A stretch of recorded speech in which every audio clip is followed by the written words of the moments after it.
Haleluya. Silakan duduk Bapak Ibu Saudara. Shalom. Belum semua shalom. Apa kabar? Amin. Terjadilah dengan apa yang kita katakan dan kita imani. Amin. Puji nama Tuhan. Terima kasih buat Pak Gembala, buat Ibu, buat teman-teman saya yang boleh menyambut saya. Ini kali yang kesekian saya boleh menyampaikan firman Tuhan. Puji nama Tuhan. Mari kita buka dengan cepat firman Tuhan, Alkitab kita. Buku catatan kita, bila Bapak Ibu Saudara ingin membacanya dan mau mencatatnya firman Tuhan pagi hari ini. Saya percaya oleh pewahyuan Roh Kudus, Tuhan akan menyingkapkan pewahyuan yang baru bagi kita. Amin. Yohanes 8 ayat 30 sampai dengan ayat 36. Hari ini saya akan bicara tentang bagaimana perbuatan Yesus yang ajaib dalam hidup kita dari sisi yang lain. Saya percaya setiap kita boleh merasakan perkara-perkara ajaib bersama Yesus. Amin. Ya, kebenaran yang memerdekakan, perikopnya dari Yohanes 8 ayat 30 sampai dengan ayat 36. Kita akan baca bergantian, saya akan membacanya ayat 30, Bapak Ibu Saudara ayat 31 sampai ayat 36 kita bersama-sama. Ya, Yohanes 8 ayat 30 sampai dengan ayat 36, perikopnya kebenaran yang memerdekakan. Demikianlah firman Tuhan. Setelah Yesus mengatakan semuanya itu, banyak orang percaya kepadanya. Ayat 31.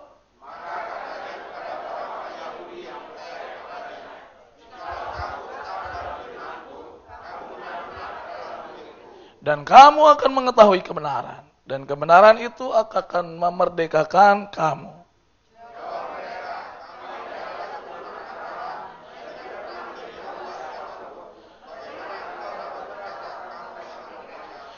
Kata Yesus kepada mereka, Aku berkata kepadamu, sesungguhnya setiap orang yang berbuat dosa adalah hamba dosa. Ayat 35.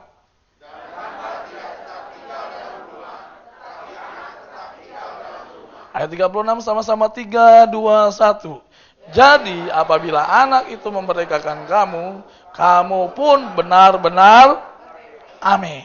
Diberkatilah orang yang membaca, merenungkan, dan melakukan firman Tuhan. Saya percaya salah satu efek dari Pentakosta ketiga bukan saja membawa banyak pertobatan atas jiwa-jiwa datang kepada Yesus, tetapi menjadikan setiap orang yang sudah percaya menjadi murid Kristus. Katakan amin. Saudara tahu destiny Bapak Saudara, panggilan Bapak Saudara ke tempat ini bukan cuma sekedar beribadah. Saudara sudah ditentukan oleh Tuhan menjadi murid Kristus. Katakan amin. Amin. Sebab itulah panggilan orang Kristen. Dan selalu saya berkata begini buat setiap kali saya menyampaikan firman Tuhan. Panggilan puncak kekristenan itu bukan cuma sekedar masuk surga. Iya. Puncak kekristenan itu bukan sekedar masuk surga. Ya. Tetapi puncak panggilan orang Kristen adalah menjadi serupa dengan pemilik surga. Mengerti sampai di sininya? Masuk surga kita percaya, kasih karunia kita pasti masuk surga. Tapi untuk menjadi serupa dengan pemilik surga, itu yang kadang-kadang kita harus bayar harga. Ya, jadi murid merupakan tahapan berikutnya setiap orang yang sudah percaya. Bagaimana seseorang dapat dikatakan murid? Di ayat 31 dikatakan di situ, setiap orang jadi murid ya, yaitu ketika dia tetap dalam firman-Nya. Ini yang tidak mudah. Ya, ketika kita tetap dalam firman-Nya, kalau dalam konteks aslinya adalah begini, tetap itu bicara kita menerima keadaan apapun yang terjadi ketika kita mengiring Yesus, itu tetap. Jadi iman kita bukan iman karena, tetapi iman sekalipun. Katakan amin. Ya kan, buat orang Kristen kan kita, wah kalau di sini kan kita kayaknya terasa kuat ya, nyanyi, tepuk tangan, bareng-bareng. Tetapi ketika kita pulang, kita harus sadar, kita akan hadapi realita yang akan kita hadapi terus. Di rumah, di pekerjaan. Nah, tapi firman Tuhan katakan ketika kita tetap menerima keadaan, itulah makna tetap di dalam firman-Nya. Ya. Nah, akibatnya apa ketika kita jadi murid? Saudara akan mengetahui kebenaran. Yang mengerti katakan amin. Di ayat 32. Yang kedua, saudara akan mengalami kemerdekaan. Standar kemerdekaan, kebenaran itu bukan berdasarkan kita. Tetapi apa kata firman Tuhan? Yang mengerti katakan amin. Tuhan mau saudara dan saya mengetahui ini. Karena kalau bicara benar, mohon maaf ya, semua mengatakan dirinya benar. Bahkan orang bisa menilai kita benar. Tapi pertanyaannya, apakah Tuhan berkata kita benar? Belum tentu. Dasarnya harus firman. Amin. Untuk itulah saudara diajak, diajar, ditegur untuk terus menjadi murid. Nah, hingga akhirnya saudara dan saya mengalami kemerdekaan. Masalahnya begini Bapak Ibu Saudara. Ada banyak orang Kristen yang hidupnya hanya sekedar. Ya sudahlah, saya cuma sekedar. Yang penting saya kan udah bikin KKJ. Hari Minggu saya ikut beribadah. So, gereja nggak usah atur-atur saya. Toh pendeta nggak usah kepo-kepoin saya. Ngurus-ngurusin gua. Hidup-hidup gua. Kerjaan-kerjaan gua. Kepo banget tuh pendeta. Nggak bisa begitu Bapak Ibu Saudara. Bahkan saudara kan pernah dengar kan begini ya. Ada di era beberapa kita ada pernah kata-kata bilang begini. Saya mau jadi diri sendiri. Be yourself. Hidup gua mau jadi diri sendiri. Perkataan itu benar gak? Benar gak? Dulu saya pikir benar loh. Tapi setelah saya renungin, hidup gak harus kita seperti itu. Ingat, di atas diri sendiri, ada tanggung jawab yang harus kita pertanggungjawabkan sama Tuhan. Ya Pak ya? Betul gak? Contoh. Saudara kalau pernah naik beca atau naik angkot, ditanya tuh sama tukang beca, emang dia mau jadi tukang beca? Nggak mau. Betul nggak? Setuju Pak Saudara? Mau dia jadi tukang beca? Nggak mau. Kalau mau dia mau jadi direktur, bahkan jadi presiden. Tapi dia bilang begini, aku maunya pengen jadi yang tinggi, tapi aku harus jalani hidup ini. Kenapa? Karena di rumah ada keluarga yang menanti aku. Tanggung jawab. Ngerti maksud saya? Di atas diri sendiri, saudara ada tanggung jawab yang mengikuti kita. Saudara nggak bisa bilang, gue mau diri gue mau ngapain kayak, gue mau hidup gue. Nggak bisa. Seorang suami kita nggak bilang begini, saya mau pulang kayak, mau enggak kayak, saya mau kasih duit kayak atau enggak. Segala sesuatu ada pertanggungjawaban. Makanya ketika kita bilang, hidup sesuai dengan Tuhan, di atas itu kita ingat ada tanggung jawab yang Tuhan berikan. Saya sebagai hamba Tuhan di sini menyampaikan firman Tuhan bertanggung jawab. Ketika pulang jadi seorang suami, saya bertanggung jawab sebagai seorang suami. Sebagai seorang pekerja, karyawan kita bertanggung jawab sebagai seorang karyawan. Tuhan bertanggung jawabkan itu loh. Tuhan mau kita bertanggung jawab akan apa yang Tuhan berikan bagi kita. Nggak bisa kita bilang hidup saya mau ngapain kayak nggak bisa. Itu namanya orang nggak bisa diatur. Amin. Nah Tuhan mau saudara seperti itu. Agar kita menjadi murid. Makanya hidup hanya jangan sekedar perasaan. Ya, tapi tidak bisa melihat apa yang ada padanya secara nyata. Kadang-kadang kita merasa pinter. Iya loh. Gue udah sekolah S3. Aku udah banyak pengalaman. Aku ada banyak koneksi. Kenyataannya kadang-kadang kita tidak lebih pintar daripada orang lain. Bahkan cenderung bodoh. Ya Pak ya. Makanya hidup itu jangan cuma hidup itu kita lihat Tuhan. Kalau kita semakin memandang Tuhan, semakin kita tidak ada apa-apanya bersama Tuhan. Tapi kalau kita memandang cenderung saya, sudah kulakukan, percayalah, kita tidak bisa menghargai orang. Nah Tuhan mau saudara dan saya bijak dalam hal ini. Bahkan tidak sedikit kita merasa hebat. Tapi kenyataannya kita nggak bisa apa-apa. Ini perenungan loh buat kita. Bahkan mohon maaf agak sedikit kasar, kita merasa sudah merdeka, tapi kenyataannya kita terikat. Anda boleh tepuk tangan ke tempat ini, ke gereja. Tapi kan hanya Tuhan dan saudara yang tahu apa yang mengikat saudara dan saya untuk datang kepada Tuhan terhambat. Ya Pak ya? Saudara ngerti nggak sih saya ngomong begini? Betul nggak? Datang boleh tepuk tangan, nyanyi, kasih persembahan, pulang. Itu lagi yang kita kerjakan. Yang ngerti bahasa saya katakan amin. Mau nih ikut Tuhan, Tuhan suruh begitu. Enggak kita lakukan. Kita merasa ada yang mengikat kita. Nggak usah ngomong panjang lebar deh, nggak usah ngomong panjang lebar. Tuhan mau kita rajin, katakan amin. Tapi kadang-kadang kita malas. Tuhan mau kita bangun pagi, katakan amin. Tapi sering kali kita tidak bangun pagi. Iya nggak? Iya Bu ya. Betul ya. Saudara benar nggak saya ngomong begini? Dan itu tanpa sadar mengikat kita. Minggu berjalan, bulan berlalu, tahun berputar. Itu terus kita jatuh. Padahal kita bilang Tuhan mau kita merdeka. Amin.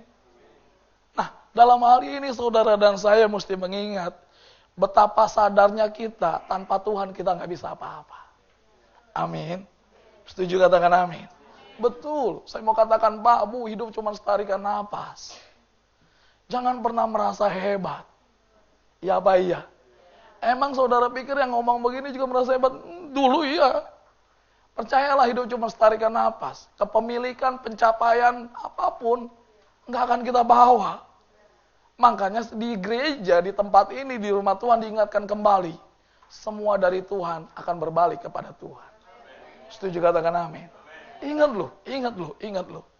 Tidak ada yang bisa dibanggain kecuali iman kita sama Tuhan. Sekalipun dunia pun menolak kita. Nah, hal ini melalui percakapan Tuhan Yesus kepada orang Yahudi mengingatkan, mengajarkan kepada kita. Apa sih itu kemerdekaan? Dan bagaimana agar kita bisa mengalami kemerdekaan? Ingat ya, bicara keselamatan atau kemerdekaan atau kemenangan, itu nggak ada urusannya bawa-bawa orang tua. Suami pendeta nggak jamin. Ya Pak iya. Orang tua ketua sinode nggak jamin. Makanya di ayat 33 kan ada perdebatan, wah aku kan keturunan Abraham. Bukan itu. Ini bicara pribadi, lepas pribadi. Katakan amin. Makanya di Alkitab dicatat pada saat pengangkatan, bareng-bareng suami istri, bisa jadi satu terangkat, satu enggak. Ini mengingatkan kembali kepada kita, bahwa setiap kita pribadi lepas pribadi diberi tanggung jawab untuk kita mempertanggungjawabkan hidup kita sama Tuhan. Amin. Bijak-bijaklah dalam hidup, Bapak Ibu Saudara. Merdeka tolong catat, kemerdekaan, kelepasan, pembebasan, itu berbeda pandangan dunia dengan kita. Maksudnya kita dalam arti gereja atau pandangan Tuhan. Kalau pandangan dunia itu hanya sekedar merdeka fisik, badania, dan kejiwaan. Tapi bicara gereja, bicara Tuhan, saudara dan saya merdeka dalam roh. Katakan amin. Amin. Setuju ya? Setuju ya? Ada banyak loh roh-roh orang Kristen itu terikat. Tapi Tuhan akan membebaskan kita. Tolong lihat. Dunia tidak bisa mengikat dan membelenggu kita. Setuju? Setuju? Tapi tolong catat, tidak berhenti di situ. Iblis, setan bisa pakai dunia untuk mengikat dan membelenggu kita. Ngerti maksud saya? Dunia tidak bisa membelenggu kita. Tapi setan dan si iblis pakai dunia untuk membelenggu kita. Ngerti maksud saya? Saya mau tanya. Kerja dosa enggak? Cari duit dosa enggak? Meniti karir dosa enggak? Yang salah, yang dosa ketika kita kerja, lupa sama Tuhan. Ya Pak ya? Tidak sedikit kan orang Kristen seperti itu. Bahkan ada mungkin di tempat ini. Saya tahu itu. Orangnya lagi liatin saya kok. Ya maksudnya begini. Sampai kerja dari terbit matahari sampai terbenamnya. Sampai hari Minggu gak bisa ke gereja.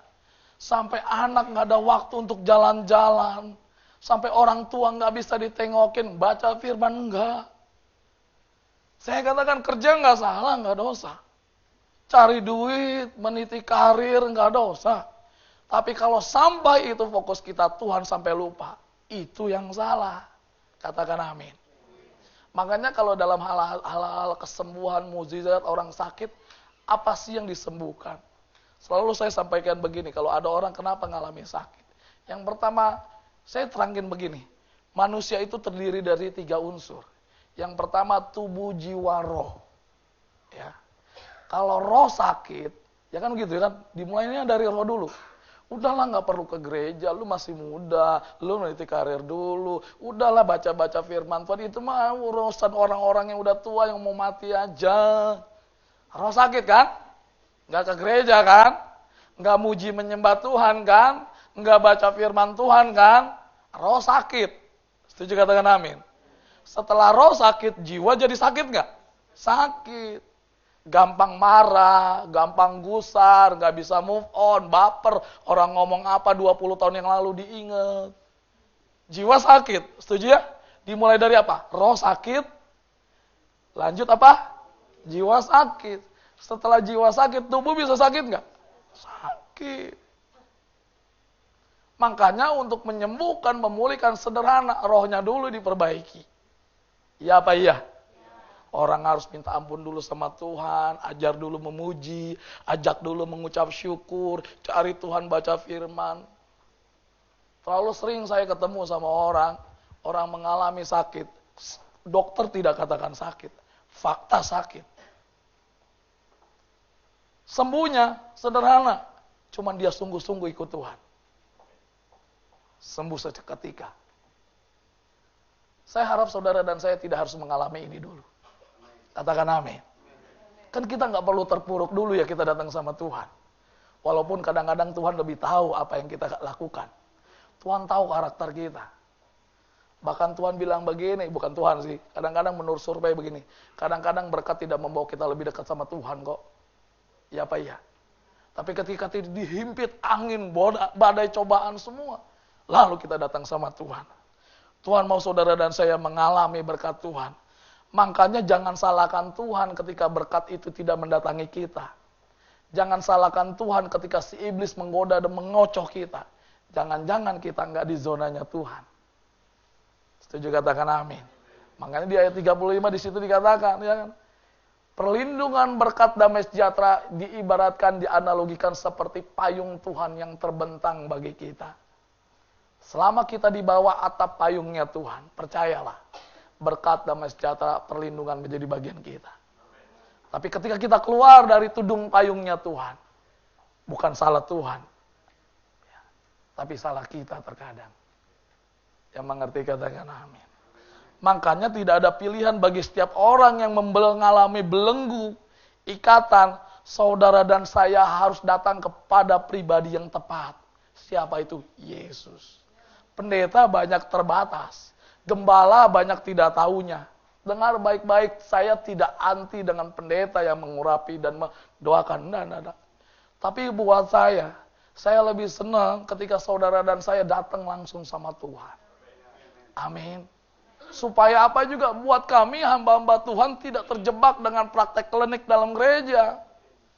Banyak loh orang Kristen, saya banyak nemuin. Sebentar-sebentar minta doakan, sebentar-sebentar minta diurapi. Saya kata, sorry, nggak ada maksud menghakimi. Saya bilang, lu ikut Tuhan berapa lama? Lu mau jadikan gua calo?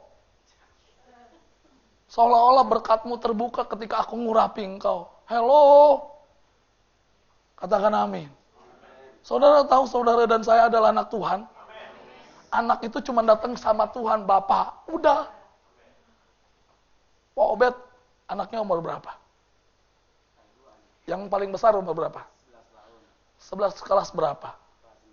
Kelas 6 satu kali pulang sekolah. Pak pulang sekolah, dibuka sama papanya. Ketika dibuka pintunya, anaknya mundur 3 langkah. Papa, bolehkah Adinda masuk ke rumah? Ya, Ananda ya. Ketika masuk, Papa, bolehkah Ananda minta makan yang ada di kulkas? Kalau anak begitu Pak Obed, pasti Pak Obed lihat jidat, ini anak gua kenapa ya? Ngerti nggak maksud saya? Saudara tuh anak Tuhan. Pegang itu. Tuhan nggak pernah jauh-jauh sama kita. Seringkali kita terlalu formalitas sama Tuhan. Saya mau kasih nuansa mengingatkan kembali betapa baiknya Tuhan. Makanya firman Tuhan katakan kasih Tuhan tiada berkesudahan. Selalu baru setiap pagi. Asal saudara datang sebagai anak Abah. Udahlah ngomong gak usah terlalu muluk-muluk. Tuhan tahu kita butuh apa kita hari ini. Ya betul? Tuhan hari ini aku butuh bayar kontrakan. Butuh bayar cicilan. Butuh begini. Ngomong. Tuhan mau seperti itu. Ya. Makanya setiap saudara dan saya pribadi datanglah sama pribadi Yesus. Ya, pendeta boleh banyak nggak tahu, gembala banyak terbatas. Ya, betul. Tapi saudara dan saya kita punya pribadi Yesus. Saudara mungkin biasa bilang Pak Pendeta nggak ngerti, Pak Gembala nggak ngerasain. Iya, memang kami nggak ngerti, nggak ngerasain. Tapi saudara mesti ingat. Ada pribadi yang maha mengerti.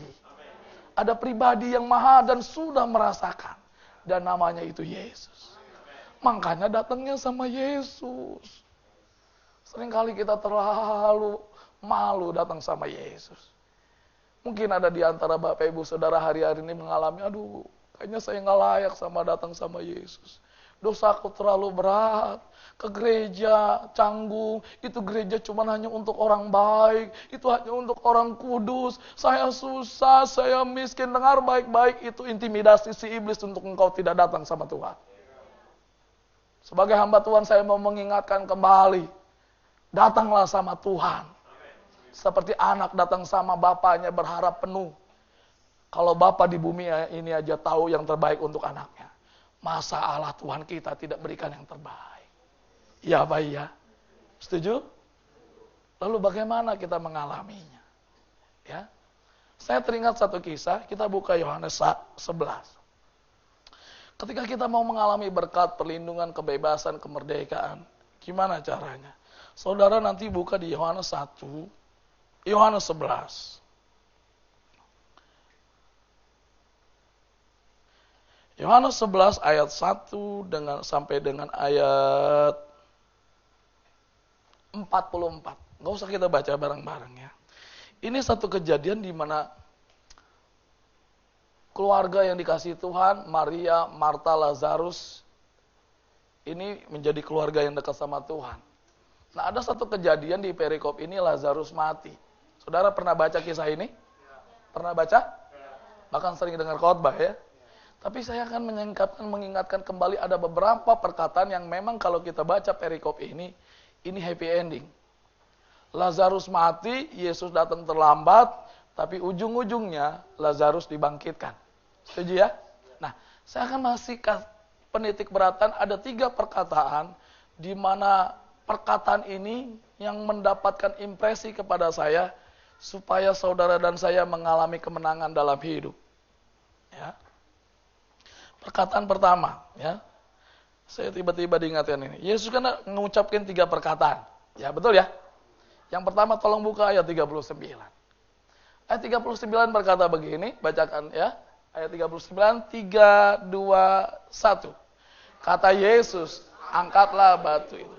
Marta, saudara orang yang meninggal itu berkata kepadanya, Tuhan, ia sudah berbau. Sebab jadi perkataannya apa? Angkatlah. Saya mau tanya nih buat Bapak Ibu Saudara. Yesus sebagai Tuhan, 100%, saya mau tanya, bisa nggak Yesus mengangkat batu itu? Bisa. Tinggal begini. Ya bukan Thanos ya. Ya. Ya. Bisa nggak? Tapi Yesus lakukan itu nggak? Dia suruh orang nggak? Ngerti ya? Betul ya? Yesus sebagai Tuhan bisa geser batu itu enggak? Tapi dilakukan enggak? Dari ayat ini saya dapat impresi. Tolong catat perkataan ini. Terserah saudara setuju enggak sama saya, terserah. Tapi saya dapat impresi begini. Seberat-beratnya batu, sebesar-besarnya batu, manusia bisa mengangkat atau menggesernya. Yang manggut cuma 3-4 orang, betul ya? Saya ulangi lagi ini. Seberat-beratnya batu, sebesar-besarnya batu, manusia bisa menggeser dan mengangkatnya. Setuju? Gimana caranya? Mungkin bareng-bareng, mungkin pakai alat. Tapi saya ulangi lagi yang ketiga kali ini ya. Seberat-beratnya batu, sebesar-besarnya batu, manusia bisa menggeser atau mengangkatnya. Setuju, katakan amin. Dari ayat ini, perkataan ini saya mengatakan bahwa kalau saudara dan saya mau mengalami kemerdekaan, kemenangan dalam hidup, apa yang menjadi bagian kita, lakukanlah untuk Tuhan. Setuju, katakan amin. Ya, hidup itu memang Tuhan penuh andil, tapi Tuhan mau saudara dan saya juga lakukan. Iya apa iya? Betul nggak Bapak Ibu Saudara? Setuju ya? Ya memang semua serahkan sama Tuhan. Tapi Tuhan pakai kita untuk melakukan mukjizat. Setuju? Jadi please sebagai hamba Tuhan saya mengingatkan kembali. Jangan jadi anak itu, jadi orang Kristen itu apa-apa manja. Masalah sedikit lari, goncangan sedikit nyalain Tuhan, doa belum dijawab lalu berkata aku disayang gak sih sama Tuhan. Halo. Tapi kan masalahku berat. Kalau Tuhan kasih izinkan masalah, karena Tuhan tahu kita bisa menanggungnya. Tapi udah lama aku berdoa. Udah lama aku setia. Please. Karena Tuhan tahu kita masih kuat. Tapi kok dia baru jadi orang Kristen gampang banget dijawab Tuhan. Kok baru bikin KKJ, baru jadi orang Kristen kok enak banget mukjizat. Karena Tuhan tahu dia udah gak kuat. Setuju? Ini ngerti gak saya ngomong ini? Betul gak? Ntar gue pulang nih. Iya ya Bapak Saudara ya. Terlalu sering kita banding-bandingkan kok dia lebih dijawab. Aku belum. Kok dia ngalami mukjizat, aku tidak. Kalau kita belum mengalami mukjizat, karena Tuhan tahu kita sanggup melakukan itu.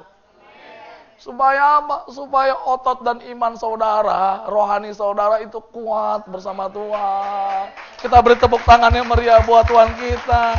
Makanya jangan nyalahin Tuhan dulu. Jangan nyalahin orang dulu. Ya. Tuhan mau saudara dan saya responnya benar. Amin. Tidak ada batu terlalu besar untuk kita bisa geser. Tidak ada masalah yang cukup besar untuk kita tidak bisa menanggungnya. Kita punya Tuhan. Makanya selalu kata saya sedang tidak lagi berorasi. Saya cuma mau ngomong firman Tuhan. Anda punya lutut, gunakan lutut untuk berdoa. Anda punya tangan, lipat tangan untuk berdoa. Masa sih kita nggak didengar sama Tuhan? Anda punya air mata, tumpahkan untuk sama Tuhan. Masa sih Tuhan nggak tampung di kirbatnya yang kudus? Dengar baik-baik sebagai hamba Tuhan saya mengingatkan. Kita masih punya Tuhan. Jadilah orang yang optimis sama Tuhan. Jangan kita bilang, ya sudahlah. Sera. Ya kan? Mengalir. Dengar baik-baik. Ada saatnya kita juga bersama Tuhan hidup. Melawan arus hidup ini. Amin. Semangat sama Tuhan. Hidup tuh harus semangat. Katakan amin. Kalau ada orang Kristen, ya sudahlah, terima nasib. Ya begini saja. Dipertanyakan iman dan kasihnya sama Tuhan. Tapi puji nama Tuhan. Jemaat Tuhan di tempat ini adalah orang yang mengerti posisinya. Mengerti responnya. Amin. Itu yang pertama. Yang kedua, ada perkataan Tuhan Yesus yang sangat memberkati saya. Ayat 43. Kita bacakan ya. Ayat 43 firman Tuhan berkata begini. 3, 2, 1. Dan sesudah berkata demikian. Lazarus. Tadi kan angkatlah batu. Ini apa? Lazarus. Dari ayat ini saya mau kasih tahu. Tadi bagian kita. Tapi kalau untuk ini adalah bagian Tuhan. Ngerti maksud saya? Kalau udah bagiannya Tuhan, ya sudah kita cuman amin dan berjalan. Yang mengerti katakan amin. Kan selalu saya bilang, sering kali orang Kristen ngomong amin percayanya cuman pinter di lagu dan doa. Tapi tanpa sadar kita ngajarin Tuhan. Sorry ya, maaf ya. Yang tersinggung ya oke lah. Ketika kita ngomong amin, kita ngajarin Tuhan. Ketika kita ngomong aku percaya, maka saya bilang please, kalau ngomong amin, ngomong percaya jangan pakai tapi, jangan pakai si. Ngerti? Dan banyak orang Kristen begitu. Aku percaya sih Tuhan sanggup sembuhkan mama saya, tapi dokter udah bilang stadium 4. Aku percaya sih Tuhan sanggup kasih saya jodoh di usia 45 ini. Percaya, tapi ya, udah 40 Pak Pendeta. Jangankan anak dewasa muda, Anak sekolah minggu juga nggak ada yang lirik. Dengar baik-baik. Ya, kalau kita ngomong aku percaya, ya percaya saja. Bagian Tuhan yang akan bekerja bagi kita. Amin. Makanya kalau kita kembali konteks Adam ya, Adam ya, baik dalam hal berkat, baik dalam hal jodoh, baik dalam hal pasangan keluarga sederhana. Baca Adam. Adam cuman bekerja dengan giat, apa yang dilakukan Tuhan, apa yang disuruh Tuhan dia lakukan. Tuhan bilang nih, apa yang lo lihat lo kasih nama, suka-suka lo. Dia kerja dengan baik. Ketika dia bekerja Tuhan melihat, itu kurang baik. Betul ya? Lalu dibuatlah Hawa. Dari ayat ini saya dapat impresi. Asal kita kerja baik-baik sama Tuhan, masa Tuhan biarkan yang tidak baik itu terjadi dalam hidup kita? Setuju? Setuju nggak? Setuju ya? Setuju ya? Makanya kalau udah kita ngomong amin, bagian Tuhan, ya kita serahkan sama Tuhan. Amin. Bagian kita melangkah. Kadang-kadang mukjizat itu terbuka ketika kita melangkah. Ingat bangsa Israel? Ketika keluar dari Mesir atau masuki ini, Laut Teberau atau Sungai Yordan, melangkah baru sungai tersibak. Ya, tapi ketika kita bilang, ya aku percaya Tuhan suruh aku mau melangkah. Saya sangat terlalu percaya, saya sering mengalami dan saudara pun percaya itu. Ketika kita bilang amin, aku angkat tangan Tuhan gak bisa. Saat itulah Tuhan turun tangan. Amin. Sudahlah, gak usah ngajar-ngajarin Tuhan. Gak usah nginget-ngingetin Tuhan. Saya tahu saudara dan saya banyak pinter. Banyak pengalaman, koneksi, percaya. Tapi percayalah dibanding Tuhan, itu tidak ada apa-apanya. Jangankan dia kasih jalan. Yang gak ada jalan aja dia bisa buat jalan. Amin. Makanya pegang itu. Udah. Sekalipun dunia berkata tidak. Dokter berkata gak mungkin. Bagi Tuhan, pasti kebalikannya. Asal saudara dan saya percaya sama Tuhan. Amin. Makanya imanmu jangan iman keroyokan. Ayo. Iman muncul dari mana? Baca firman. Ada gema, rajin bangun pagi. Sering bangun hubungan sama Tuhan. Jangan cuma bacain status orang. Bikin status, baca status, bikin status, baca status, bikin status, baca status. Lu baca firmannya kapan? Imanmu munculnya dari mana? Sorry ya saya ngomong begitu ya. Ini kan kita mau lebih baik lagi sama Tuhan. Iya apa iya? Amin. Kita beri tepuk tangan yang meriah buat Tuhan kita. Yang ketiga, yang terakhir, ada perkataan Yesus yang sangat memberkati saya saat itu. Ayat 44.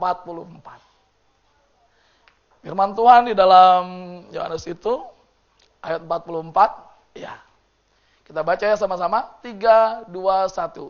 Orang yang telah mati itu datang keluar. Kaki dan tangannya masih terikat dengan kain kapan. Dan mukanya tertutup dengan kain peluh. Kata Yesus kepada mereka, ini yang ketiga. Bukalah kain-kain itu dan biarkan ia pergi. Tetap di situ. Saya mau tanya. Lazarus sudah dibangkitin. Bangkit ya? Bangkit lah. Yang kedua dibilang begini. Lu orang buka lagi tukangnya. Ya kan? Kan diikut, dikapanin. Saya mau tanya. Saudara pasti ngerti ya logika saya. Orang, Lazarus saat itu, udah bangkit. Tapi kalau kainnya nggak dibuka, bisa mati lagi nggak? Saya mau tanya nih. Bener, sorry ya. Bisa mati lagi nggak? Bisa. Yo nggak bisa napas. Betul nggak? Kan ada kainnya terikat. Di sini kan ditutupin kain. Suruh buka. Kalau nggak dibuka lagi bisa mati nggak? Bisa. Makanya disuruh buka. Dari ayat ini saya dapat impresi Roh Kudus bahwa kalau kita mau mengalami kemerdekaan kemenangan bersama Tuhan, ya, mari kita menyelesaikan dengan tuntas apa yang menjadi panggilan Tuhan dalam hidup kita. Amin. Saya percaya saudara dan saya sudah banyak mengalami banyak mukjizat, kesembuhan. Tapi tidak sedikit di antara saudara dan saya juga sering kali berjanji sama Tuhan. Tapi pertanyaannya, dari sekian banyaknya kita janji sama Tuhan, seberapa besar kita menepati janji kita sama Tuhan? Yang mengerti katakan amin. Oleh sebab itu, kalau Tuhan sudah nyatakan mujizat, kerjakan itu. Makanya sorry ya, saya tidak terlalu bahagia, terlalu wow ketika ada orang alami sakit disembuhkan. Saya dulu pernah kesaksian, orang kena HIV sembuh. Tapi sekarang ke gereja enggak? Kagak. Awal-awal ke gereja, awal-awal pelayanan ketika hidup diberkati, dapat berkat, hilang juga. Sorry ya. Saya akan lebih respect sama orang yang tetap setia. Kan waktu yang mengukur itu semua. Amin. Makanya sorry ya, saya mau mengingatkan kembali buat para pengerja aktivis yang tertanam di gereja Arkadia. Tekunlah di sini. Saudara dan saya yang sudah tergabung di KUL di tempat masing-masing, tekunlah. Saudara mungkin bisa bilang, gereja emang cuma di Arkadia. KUL emang cuma di sini. Gue bisa pindah ke KUL. Itu tidak menyelesaikan. Amin. Kalau saudara tekun, menyelesaikan amanat agung, panggilan tertanam di sini, saya percaya saudara akan dapat mahkota di surga. Katakan amin. Iya. Makanya untuk kemuliaan, glorification, saudara itu harus mengerjakan. Tekun. Sebab kalau enggak, sorry ya, bisa mati lagi loh. Iya. Maaf ya, bukan nakut-nakutin. Yang setuju katakan amin. Seberapa banyak saudara dan saya mau mengalami kemerdekaan? Kita beri tepuk tangan yang meriah buat Tuhan kita. Mari kita bangkit berdiri. Saya undang teman-teman saya